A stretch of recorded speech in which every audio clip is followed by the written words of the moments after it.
Today we are talking about crossroad decisions. And so in my free community, one of my clients is an older gentleman. He is 64.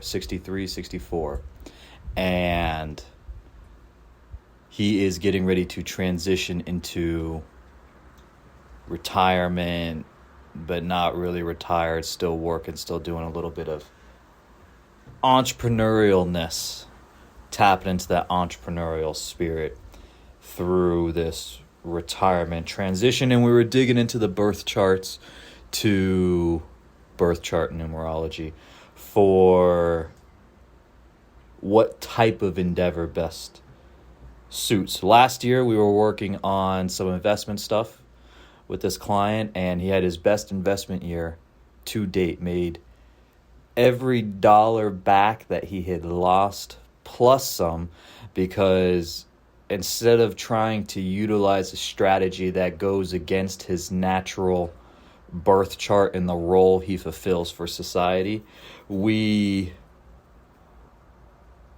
literally 180'd the investment strategy to better naturally align with the role he fulfills for the market, like the type of energy he has, so that he can fulfill that role and allow more magnitude, more energy to flow through him while he fulfills that role, so that at the end of the year he has a bigger pot to play with. And so we made back every dollar he'd ever lost, and like the biggest profit year he'd ever had. And so transitioning into this year, we're wrapping up the last year of active work, and now we're getting ready to start transitioning end of 2026 into 2027 into this retirement area of life. And so I forget how it came up, but we were talking about how his younger child, I think it's his youngest, is just getting their feet wet in the marketplace with their career, and was talking about how, and we were talking about how those decisions, they feel stress and pressure to, make the right decision because they want to launch this plane in the right direction, right? They're trying to launch this thing the right way in the right direction so that it can start compounding the way that they want. Whereas, which has its own set of pressure and stress, because it's like, I don't want to spend 10 years doing something and then have to change my mind. And like, it has its own set of stressors. Whereas for him, he's like, I've put in 40 years. I'm trying to land this plane and not screw up and waste and blow the last 40 years of compounded effort in work, which has a different set of stress and pressures, but both of them are these crossroad decision type of moments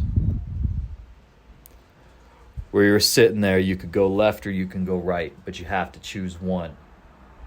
And the longer you stand there waiting to make the decision, the further down either way you could have gotten. So if you think of it as like the mountaintop, well, there is the straight path to the top, but that is super, super steep. You're vertical climbing. It's so tough. You're barely making any progress for so long, because you're working up that vertical face. But then there's the long winding path, and it's like, oh Lord, this thing is 6 times longer. I'm walking in the opposite direction a quarter of the time. Only a quarter of the time am I even walking towards the destination. Yet if you're sitting there at the crossroad, you could already be a quarter of the way up either one and you haven't even left yet. So of the three options, option A, option B, and option C being waiting, trying to gather more data, trying to become more confident in your selection,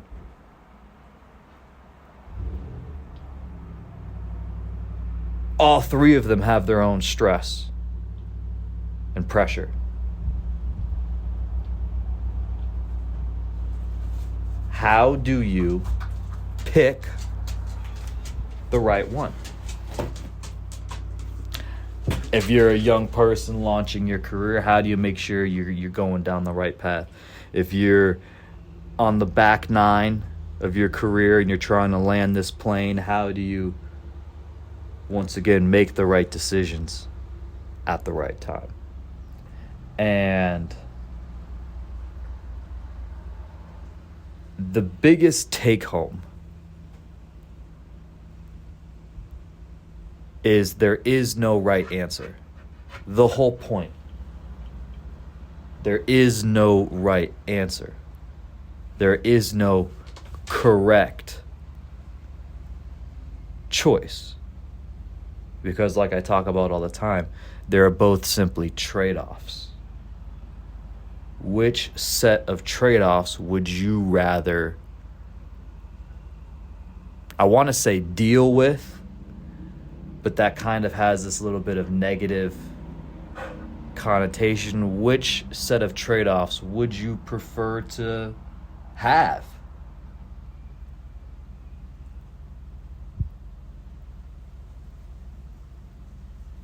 Do you want more direct and harder path, vertical wall climbing,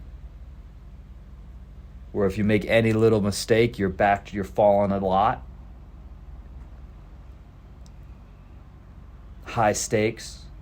Do you want that path? You want to take the gradual, slower, 6 times longer path? They're both just trade-offs. Positives and negatives with each. And so, bringing this into the real world, for my client here, it's like, okay, well, what is it that you are afraid of missing? What experience are you afraid of missing out on? Or what experience are you afraid of having that you don't want to have? And for them,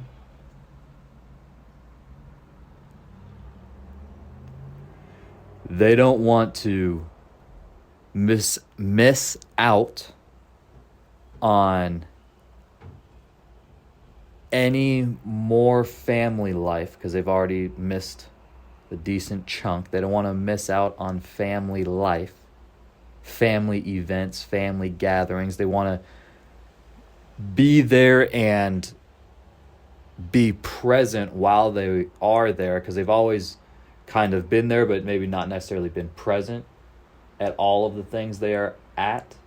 They want to be there. They want to be experiencing it. They want to be in it. They want to be locked in to that moment, processing it, experiencing it fully when they're with their family, while also not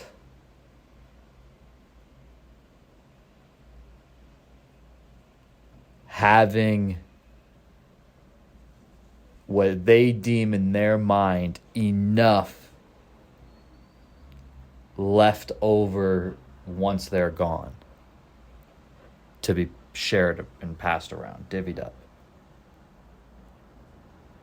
And so that's why we're looking at what type of entrepreneurial endeavor, because they still want some cash flow. They want cash flow coming in because they want to be able to do stuff without having the fear of I'm spending money if I do live another 25 years. How much am I going to have left?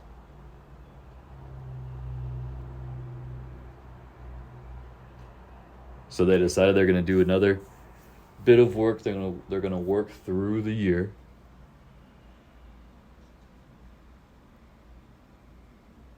Even though that has its own set of trade-offs, because you're never ready to make the transition. Because that's the thing in life, you're never ready for the transition, which is why it's always this unease or this question, this unknown of what's coming next. You'll never know. So if you wait at that option C, you will wait there forever. And this is why Saturn in its ring ensures there's no escaping the lessons we're meant to learn. Because at some point, the universe is going to force you into the lesson one way or another.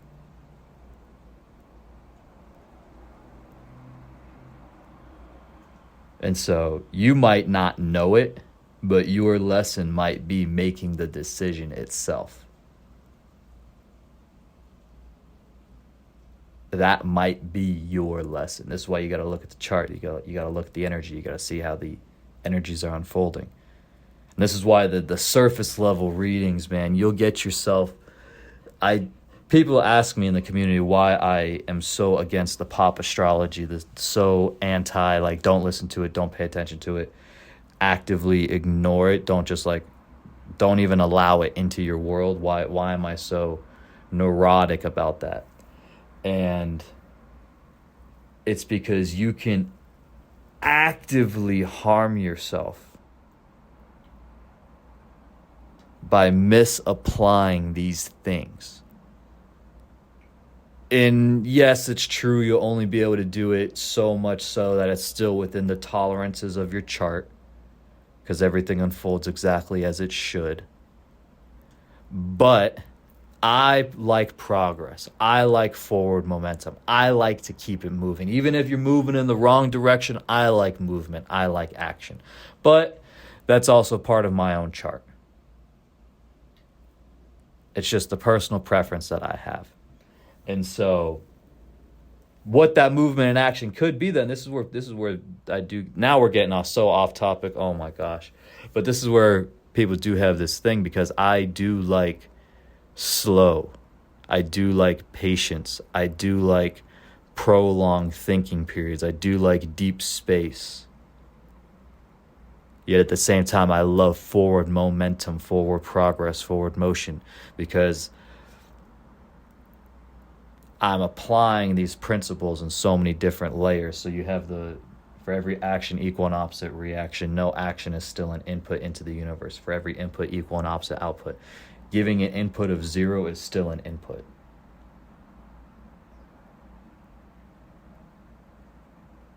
Doing nothing is still doing nothing. Doing nothing still has the word doing in it, because that's still the input. The input is emptiness. The input is space, which what that does is that creates a vacuum.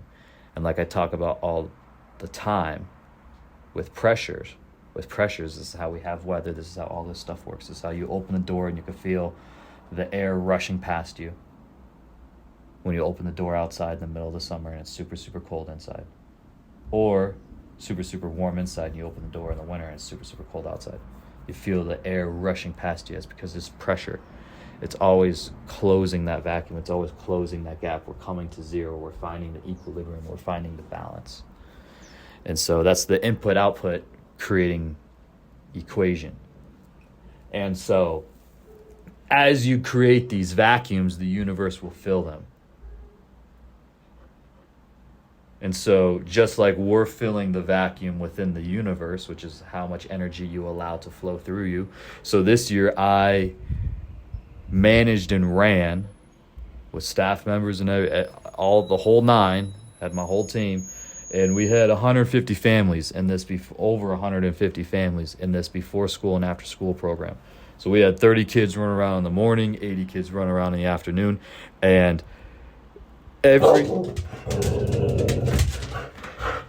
full staffing, full kid count. Hey, what are you barking about? What'd you see? God, no, there's nothing there, G. Nothing there, GG. Anytime we create a vacuum, anytime we create a space, bam, a new kid will get sucked out of the universe and plopped right in. Every single time. Space opened up, space got filled. These are just energetic laws of the universe. It's just how do you apply them? A lot of us, we get exposed to these. We learn these things in elementary, middle school, high school science class. It's just the school teaches us these fundamental principles in the most boring, unuseful, intangible, academic way possible. If you're a tactile person, though, you can use these exact same principles, use these exact same concepts. These things are fundamental truths. We learn that about these scientific laws. Theories. Once it becomes a law, it's because this thing's true always, every single time. Nobody on planet Earth has ever been able to prove it to be broken, so it is a fundamental scientific law. Which means it works always. Which means you can apply it however you want in whatever circumstance you'd like.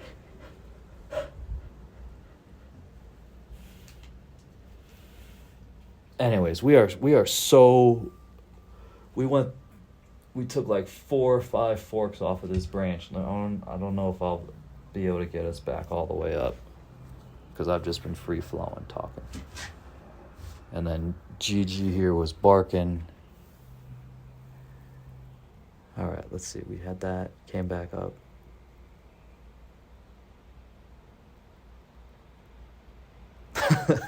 Yeah, I might just have to give up and we'll just roll back to the main idea.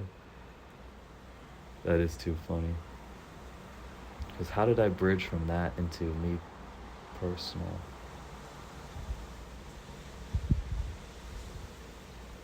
Anyways, I think we'll just. I hope what I'm saying makes sense. I hope I'm making sense. You can apply these things however you want. And so back to my client, we'll just cut the leash and go all the way back to the client. And we'll wrap this thing up too.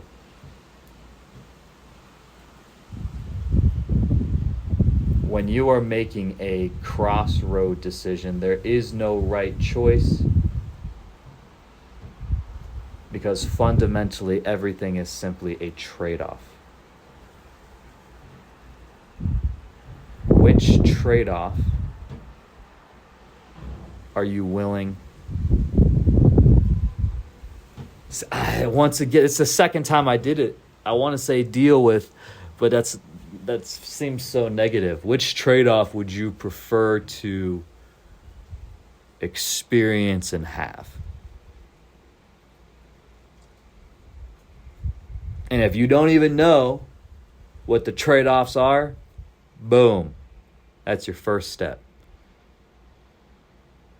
Identify the trade-offs, compare those trade-offs with what you are best suited to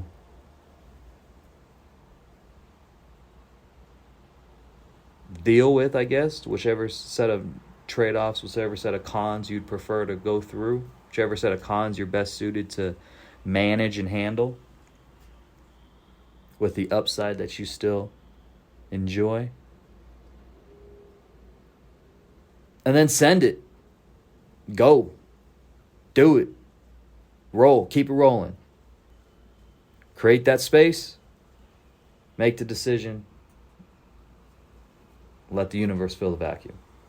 I was trying to connect it into that conjumbled side quest we went on, and that was tough.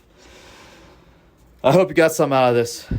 If you have any questions, I'm more than happy to help. If you'd like to check out our free community, you can join today and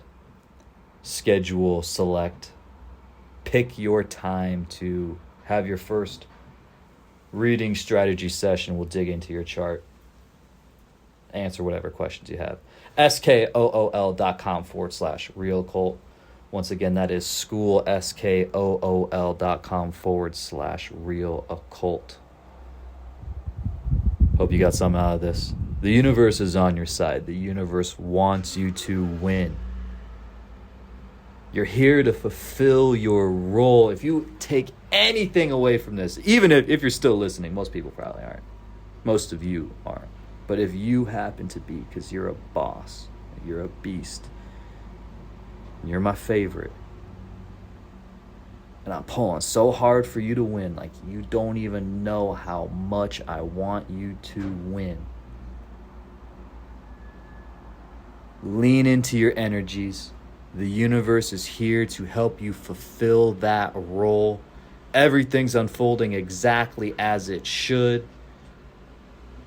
The energies are here to refine our soul. The fact you're listening to me talk to you right now means we're karmically intertwined. How? I don't know. We can dig into the energies and figure it out. I'm pulling for you to win. The universe wants you to win. And I will talk to you again soon.